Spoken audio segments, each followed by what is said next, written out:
Sobat Ahsun rahimakumullah.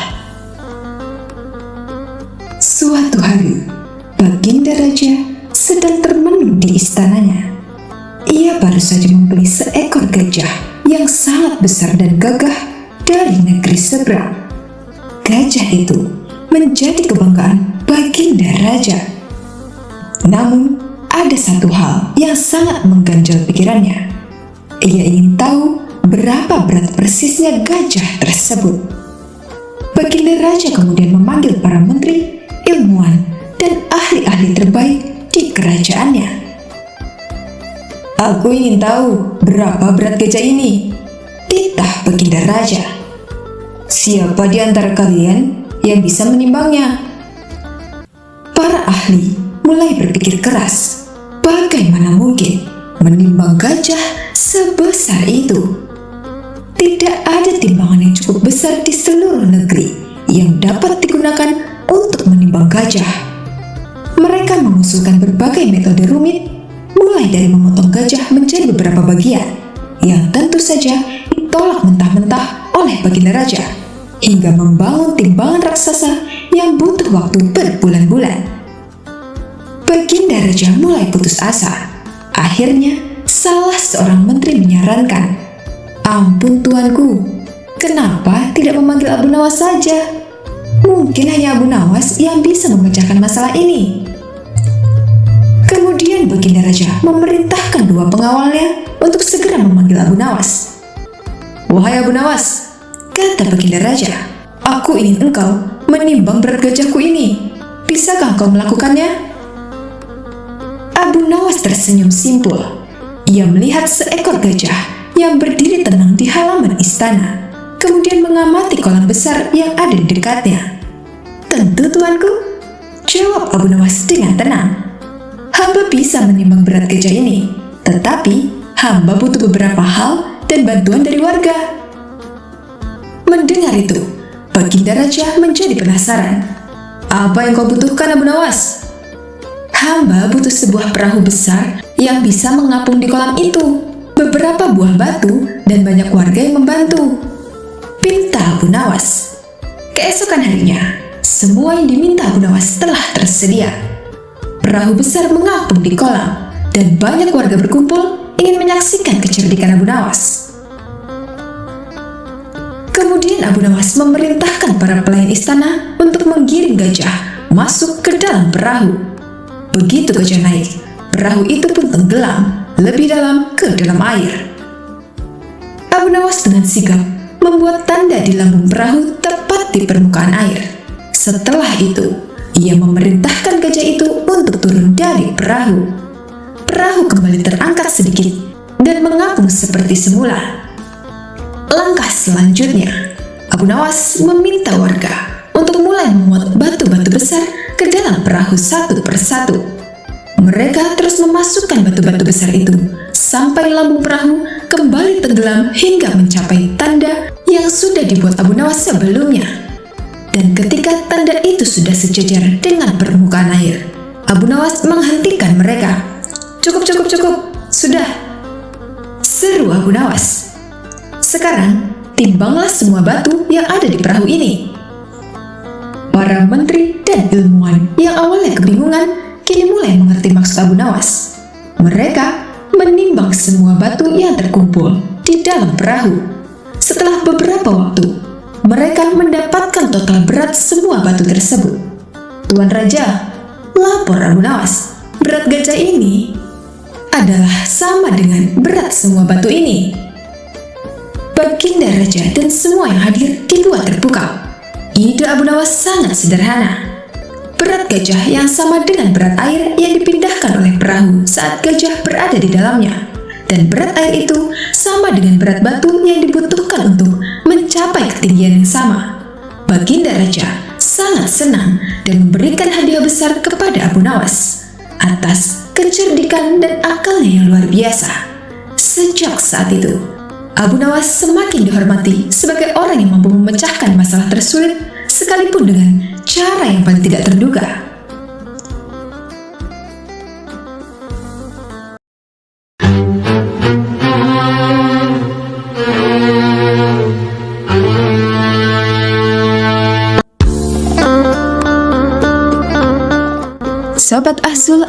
rahimakumullah. Karena tidak ada yang harus dikerjakan di rumah, Abu Nawas keluar untuk mencari angin.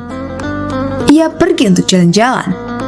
Abu Nawas bertanya kepada seorang kawan yang kebetulan berjumpa di tengah jalan. "Ada kerumunan apa di sana?" tanya Abu Nawas. "Pertunjukan keliling yang melibatkan gajah ajaib," jawab kawan Abu Nawas tersebut. "Apa maksudmu dengan gajah ajaib?" tanya Abu Nawas lagi.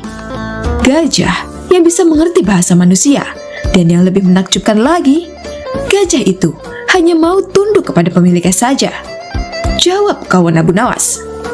Abu Nawas makin tertarik. Ia tak tahan untuk menyaksikan kecerdikan dan keajaiban binatang raksasa itu. Kini Abu Nawas sudah berada di tengah kerumunan para penonton.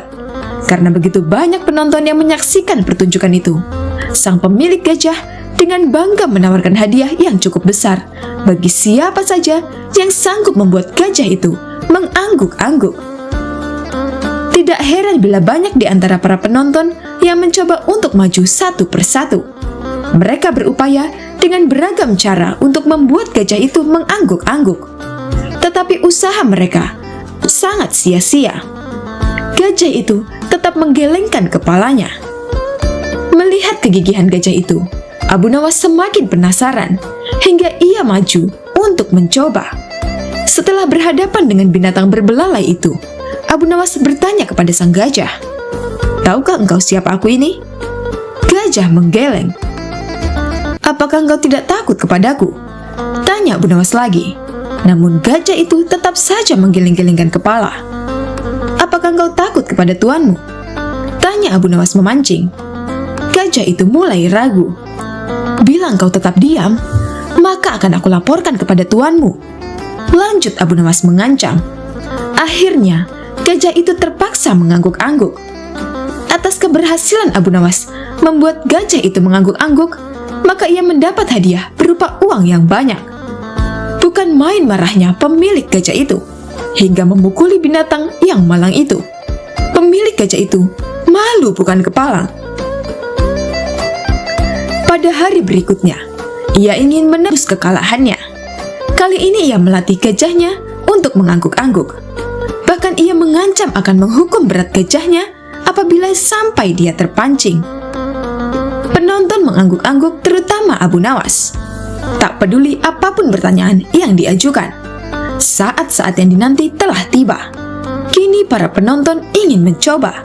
Harus sanggup membuat gajah itu menggeleng-gelengkan kepalanya. Maka seperti hari sebelumnya, banyak para penonton tidak sanggup memaksa gajah itu untuk menggeleng-gelengkan kepala. Setelah tidak ada lagi yang ingin mencobanya, Abu Nawas maju lagi dan mengulang pertanyaan yang sama. "Tahukah engkau siapa aku ini?" tanya Abu Nawas. Gajah itu mengangguk. "Apakah engkau tidak takut kepadaku?" tanya Abu Nawas lagi. Gajah itu tetap mengangguk. "Apakah engkau tidak takut kepada tuanmu?" pancing Abu Nawas. Gajah itu tetap mengangguk. Gajah itu mengangguk karena binatang itu lebih takut terhadap ancaman tuannya daripada Abu Nawas. Akhirnya, Abu Nawas mengeluarkan bungkusan kecil berisi balsam. "Tahukah engkau apa gunanya balsam ini?" tanya Abu Nawas. Gajah itu tetap mengangguk. "Baiklah, bolehkah ku gosok selangkanganmu dengan balsam ini?" tanya Abu Nawas lagi. Gajah itu mengangguk lagi. Lalu Abu Nawas menggosok selangkangan binatang itu. Tentu saja, gajah itu merasa agak kepanasan dan mulai agak panik. Kemudian Abu Nawas mengeluarkan bungkusan yang cukup besar. Bungkusan itu juga berisi balsam. "Maukah engkau bila balsam ini aku habiskan untuk menggosok selangkanganmu?" ancam Abu Nawas. Dan rupanya ia lupa ancaman tuannya, sehingga terpaksa gajah itu menggeleng-gelengkan kepala sambil mundur beberapa langkah. Abu Nawas dengan kecerdikan dan akalnya mampu memenangkan sayembara itu.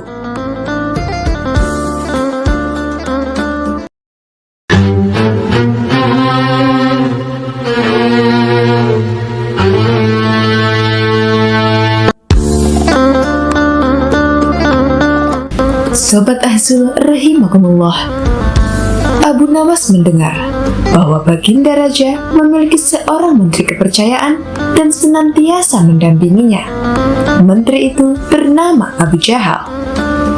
Namun kepercayaan yang diberikan Baginda Raja sering dimanfaatkan oleh Abu Jahal untuk memperkaya dirinya. Terkadang, dia meminta upeti kepada rakyat dengan mengatasnamakan Baginda Raja. Hal ini tentu saja membuat Abu Nawas begitu geram. Tetapi, ia tidak berani mengadukannya kepada Baginda Raja. Sebab dengan kedudukan yang dimiliki, Abu Jahal bisa saja memutarbalikkan fakta dan menuduh Abu Nawaslah pelakunya. Seiring berjalannya waktu, penasihat istana meninggal dunia. Baginda Raja sangat kehilangan dan belum bisa menemukan penggantinya. Jadi untuk sementara waktu, jabatan penasihat istana masih kosong, belum ada yang mendudukinya. Kesempatan ini segera dimanfaatkan oleh Abu Jahal. Dia ingin sekali menduduki jabatan tersebut. Dengan begitu, ia bisa lebih leluasa memengaruhi Baginda Raja. Segala cara Abu Jahal lakukan.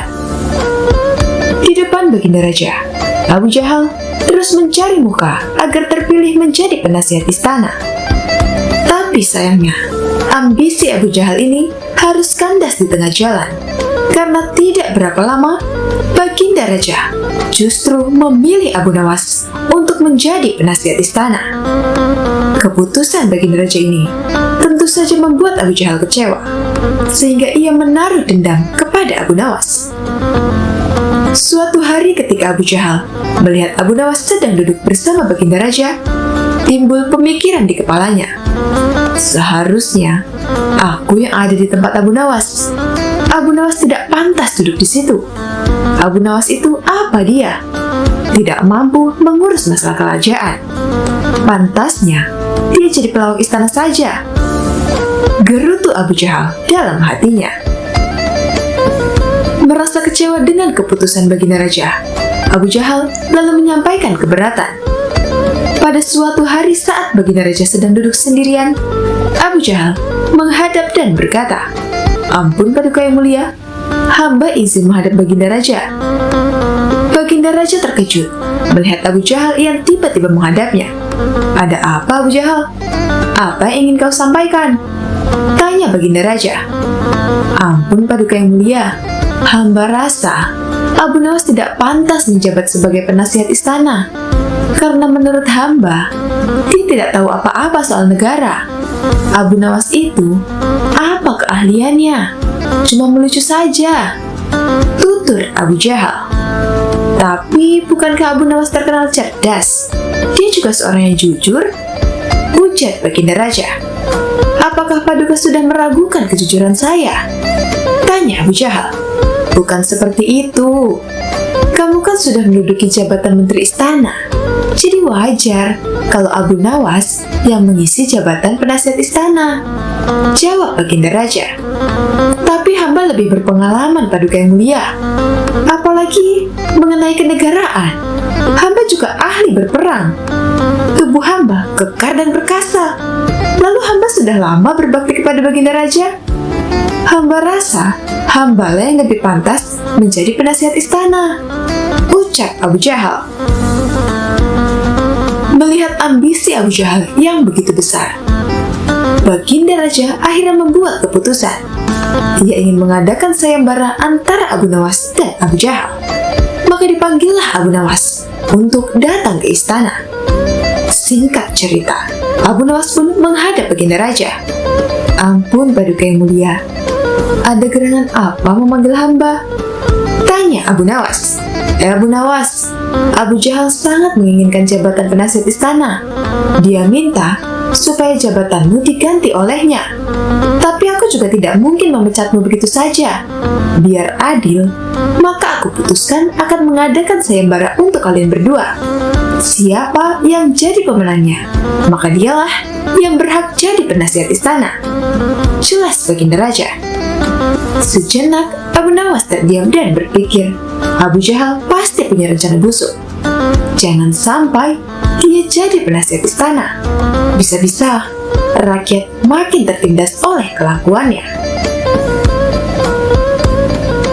Ampun Paduka yang mulia, kalau boleh tahu sayembara apa yang hendak diberikan? Tanya Abu Nawas. Aku ingin masing-masing dari kalian membawakan 1 gentong air laut, tapi yang rasanya tawar. Perintah Baginda Raja. Abu Nawas dan Abu Jahal langsung terkejut mendengar permintaan Baginda Raja yang aneh itu.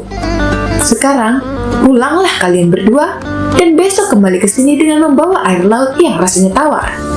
Kata Baginda Raja melanjutkan.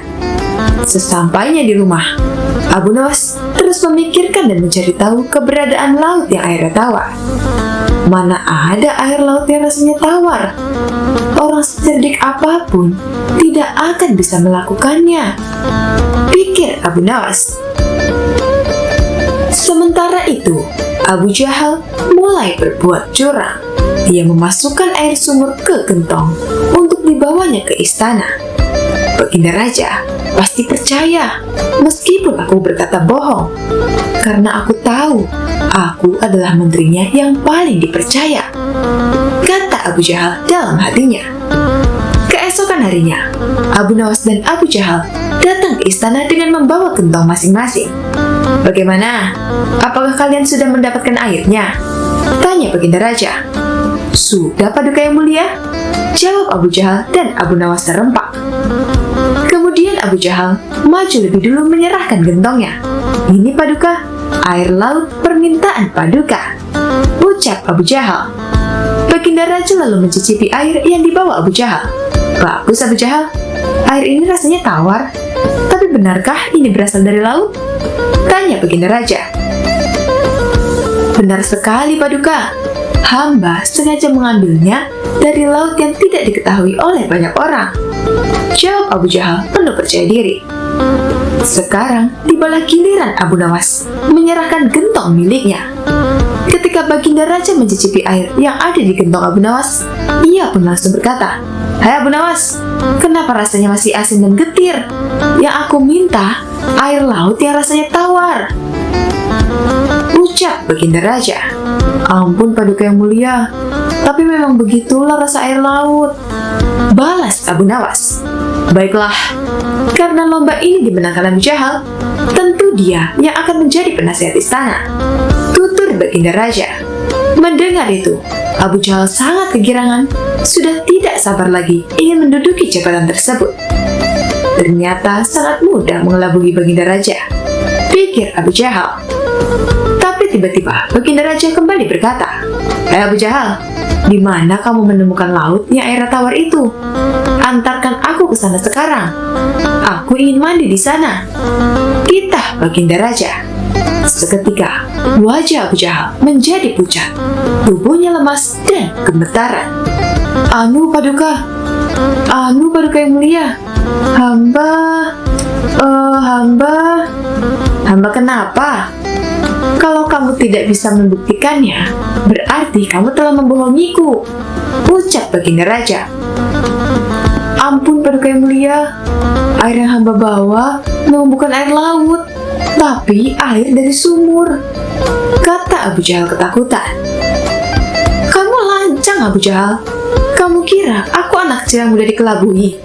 Karena kamu telah berani berbohong, maka sebagai hukumannya, kamu bukan hanya gagal jadi penasihat istana, tapi juga akan dipecat dari jabatanmu sebagai menteri. Kamu juga harus menjalani hukuman penjara, bentak Baginda Raja. Kemudian Baginda Raja memerintahkan beberapa pengawal untuk menangkap Abu Jahal dan memasukkannya ke penjara. Kini tinggallah Abu Nawas di hadapan Baginda Raja.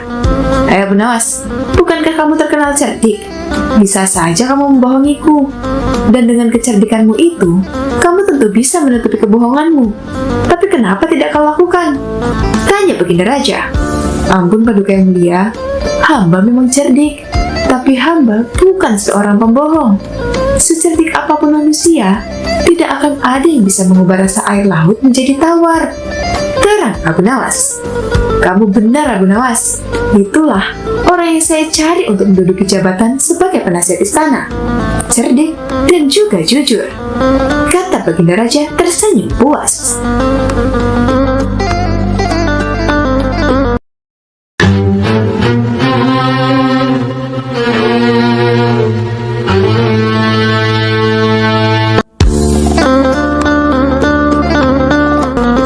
Azul rahimakumullah.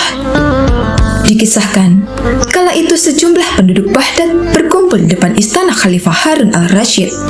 Sebagian berteriak dan meminta agar Abu Nawas segera ditangkap. Para penduduk protes karena baliho raksasa milik Abu Nawas yang dipasang di depan rumahnya yang berbunyi, "Dijual cepat, matahari Baghdad. Siapa cepat dapat bonus anak unta." Penduduk lainnya merasa panik dan kasak-kusuk di depan istana. Mereka takut sekaligus bingung. Jika matahari Baghdad dijual, maka bagaimana mereka bisa hidup? "Abu Nawas, kamu serius mau menjual matahari?" tanya Khalifah Harun al-Rashid sambil mengamati massa yang membludak di depan istananya. "Benar, Baginda, supaya kita bisa ikut cara mereka menggunakan otak," jawab Abu Nawas. "Maksudnya bagaimana?" Khalifah kembali bertanya.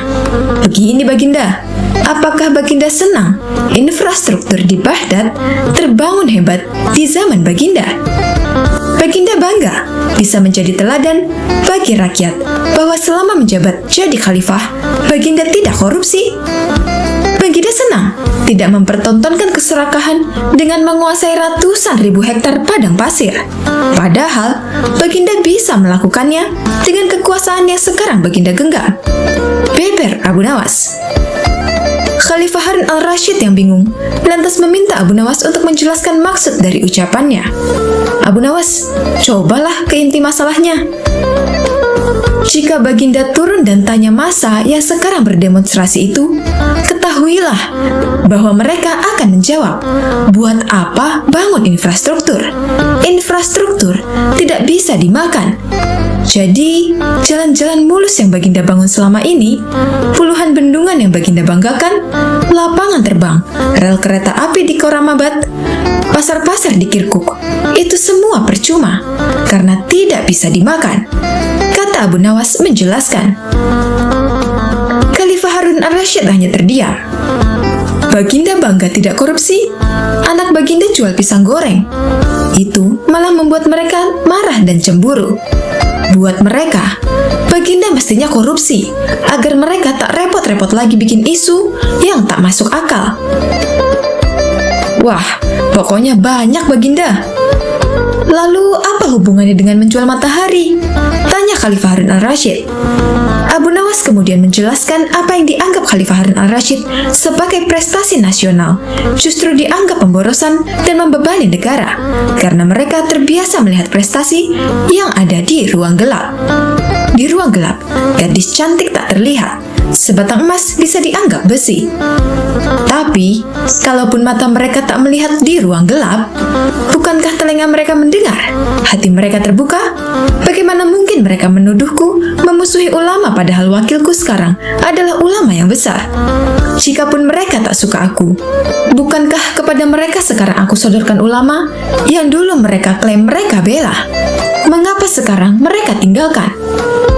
Abu Nawas kemudian berkata, Baginda, itulah enaknya melihat dunia di ruang gelap sambil terbalik. Kita bisa menikmati apa yang mereka nikmati selama ini. Baginda tidak capek berpikir rasional. Khalifah Harun al-Rashid kembali terdiam. Abu Nawas lanjut menjelaskan. Percayalah Baginda, hanya dengan melihat segala sesuatu di kegelapan, Baginda akan paham mengapa selama ini mereka melihat infrastruktur megah, pemerataan pembangunan di daerah tertinggal, semuanya sama sekali tidak berguna karena tak bisa dimakan. Mohon jangan katakan, infrastruktur memang tak bisa dimakan, tapi dengan infrastruktur kita semakin mudah cari makan. Itu cara berpikir rasional dan normal Paduka. Massa di depan istana semakin membludak. Khalifah Harun al-Rashid masih terdiam. Ia lantas memberi isyarat membenarkan ucapan Abu Nawas. Jadi, boleh saya menjual matahari? Kisah ini menunjukkan bahwa Abu Nawas sebagai pribadi yang cerdas dan peduli. Mimpi tak akan nyata karena keajaiban.